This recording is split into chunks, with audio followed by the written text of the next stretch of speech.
हे सुद्धा आहेत। तर सुनील तटकरे हे सुद्धा आता अजित पवारांच्या सोबत आलेले आहेत।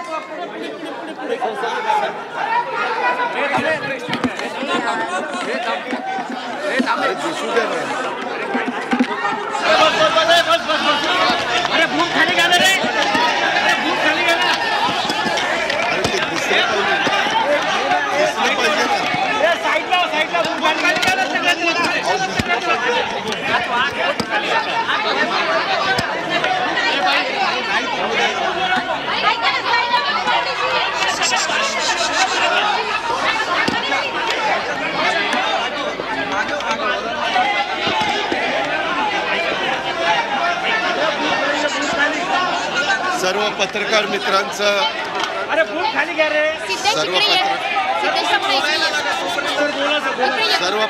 मित्रांचं मी स्वागत करतो।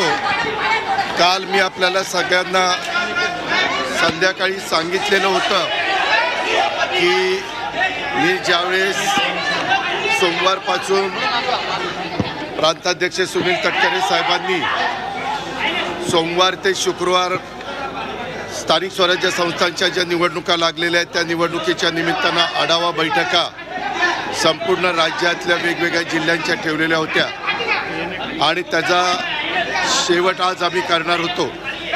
त्यावेळेस मी पत्रकार मित्रांना असं सांगितलेलं होतं की उद्या आमच्या सगळ्या आढावा बैठका संपल्यानंतर गेले 2 दिवस वेगवेगळ्या इलेक्ट्रॉनिक आणि प्रिंट माध्यमामध्ये जे काही चर्चा चाललेली आहे त्याची पूर्णपणे माहिती घेऊन मी आपल्याशी बोलीन।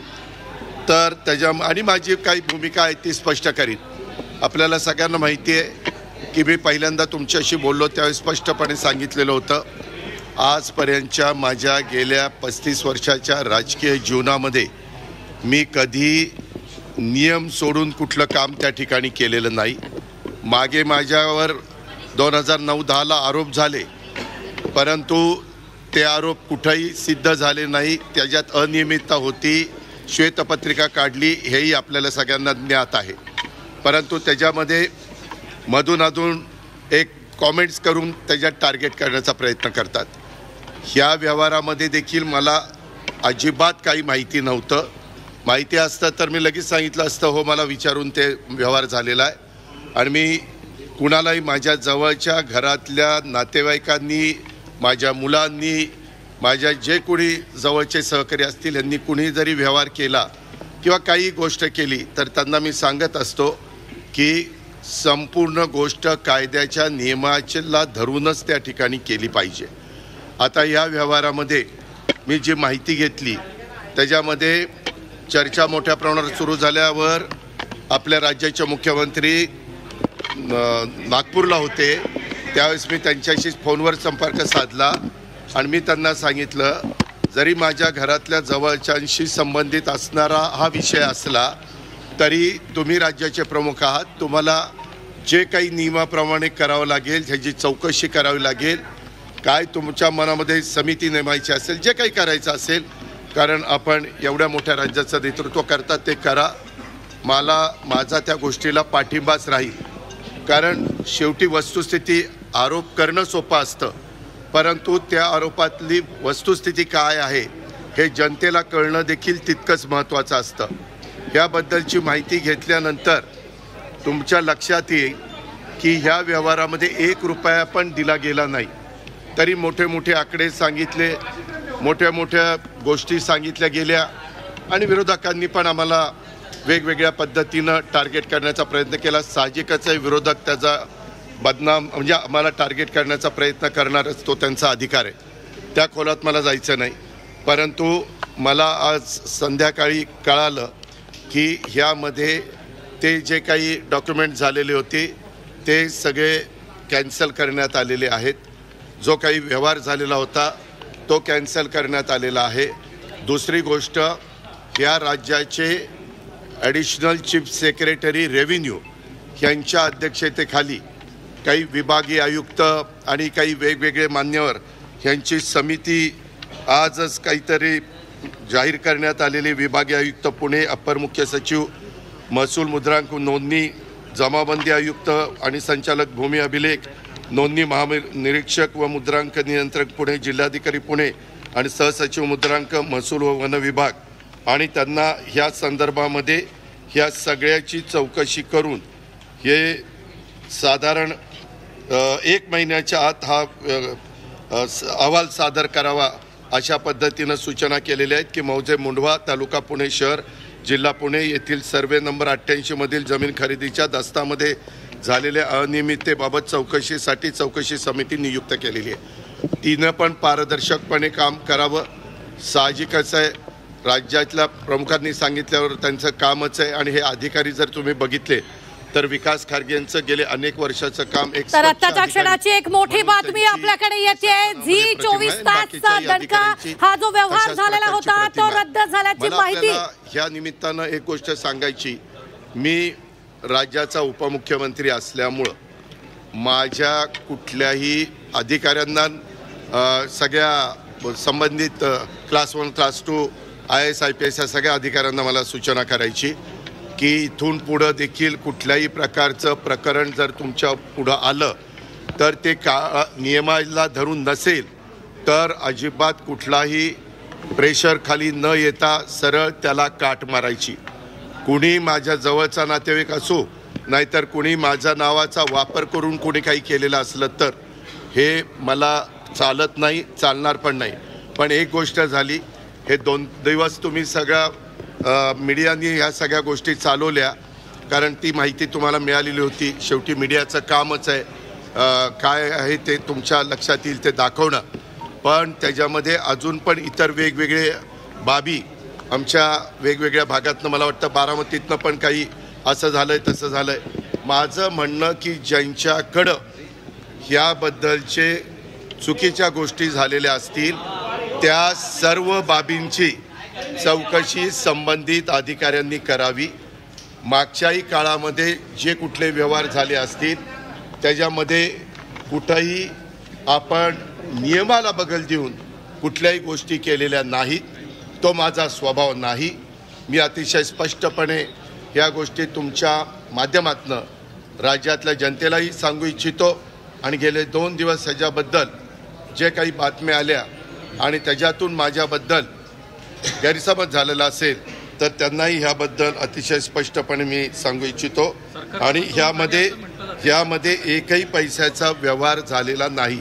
आता तो का झाला नाही, व्यवहार झालेला नसताना कसं रजिस्ट्रेशन झालं, ते कुणी दिलं, हा सगळ्या तपासाचा भाग आहे. आणि त्याच्यामुळं संबंधित हे 1 महिन्याच्या आत ह्याचा सगळा तपास करतील. ह्याच्यामध्ये FIR पण दाखल झालेली आहे. त्याच्या संदर्भामध्ये मला कळलं 2 पोलीस स्टेशनला FIR दाखल झाल्यात अशा पद्धतीनं. त्याच्यामुळं पोलिसांचं काम करणार, त्याच्यात पण कुणाला राजकीय हस्तक्षेप करण्याचं कारण नाही. पूर्णपणे पारदर्शकपणे ह्याची सगळ्याची चौकशी झाली पाहिजे. आणि दूध का दूध पाणी का पाणी हे सगळं पुढे आलं पाहिजे.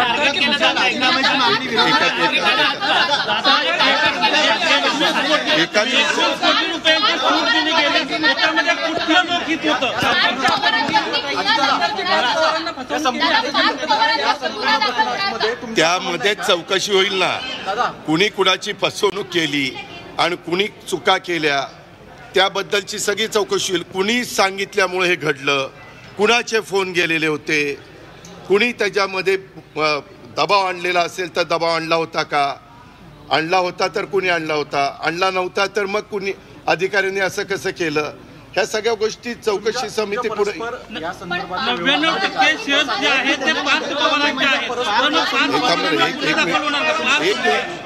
परस्पर या संदर्भातले व्यवहार पार्थ यांनी केले का असं तुम्हाला सांगायचं आहे का?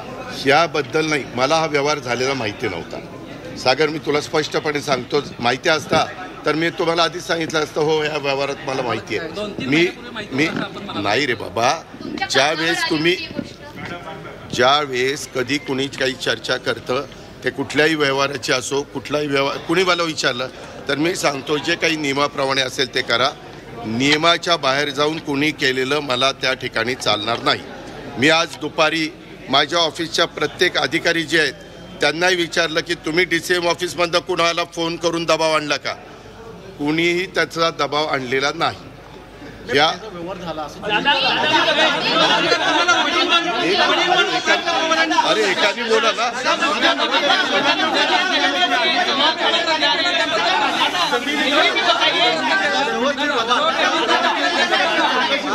अरे बाबा मी उत्तर द्यायला तयार आहे, तुम्ही शांत बसा ना.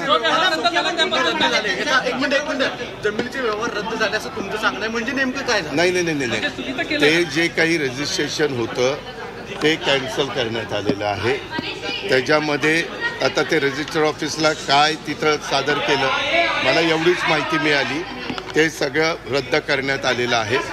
आता त्याच्याबद्दलचं काय कागदपत्र दिली, कारण मी त्यानंतर इथं येऊन आत्तापर्यंत आम्ही सगळेजण तो आढावा घेत होतो, परंतु मला एवढी न्यूज कळालेली आहे की तिथं नोंदणी कार्यालयामध्ये जाऊन हे सगळं झालेले डॉक्युमेंट्स रद्द करण्याच्या संदर्भामध्ये ॲफिडेव्हिट का काहीतरी.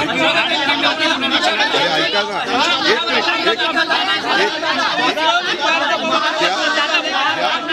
अरे ऐक ना, अरे बाबा ही जमीन ही सरकारी जमीन आहे. सरकारी जमिनीचा व्यवहारच होऊ शकत नाही. ही पूर्वीची महारवतनाची जमीन आहे. ह्या अशा अनेक गोष्टी पुढं आलेल्या आहेत. त्याच्याबद्दलच ACS रेव्हेन्यू आणि त्यांची टीम ही चौकशी करणार आहे. मग असं असताना इथं रजिस्ट्रेशन झालं कसं, कुणी केलं, कोण त्याला जबाबदार आहे, ह्या सगळ्या गोष्टी त्याच्या ठिकाणी होतील. आणि त्याच्यामध्ये मला वाटतं 3 लोकांच्यावर FIR मध्ये नावं टाकली गेलेली आहेत. त्यांची पण चौकशी केली जाईल. काही जणांनी विचारलं की बाबा त्या कंपनीमध्ये पार्थ पवार असताना त्यांना कसं काय त्यांचं नाव टाकलं गेलं नाही. तर मला माहिती अशी मिळाली की रेव्हेन्यू मिनिस्टर चंद्रशेखर बावनकुळे साहेबांनी सांगितलं की जे ऑफिसला आलेले होते त्या ऑफिसला येऊन ज्यांनी सह्या केल्या त्यांच्यावर FIR दाखल केलेला आहे.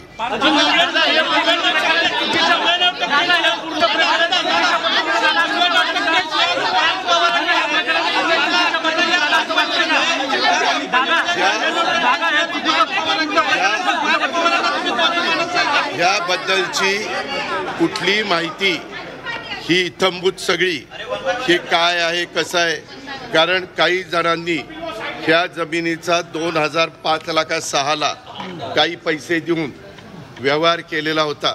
ह्याच्या संदर्भामध्ये पार्थच्या कंपनीला किंवा पार्थ आणि त्याचा जो काही सहकारी आहे दिग्विजय पाटील यांना कुणालाही जास्त त्याच्यातली माहिती नव्हती असं त्यांच्या बोलण्यात आलेलं आहे. अर्थात ही सगळी आता चौकशी पूर्णपणे होईल.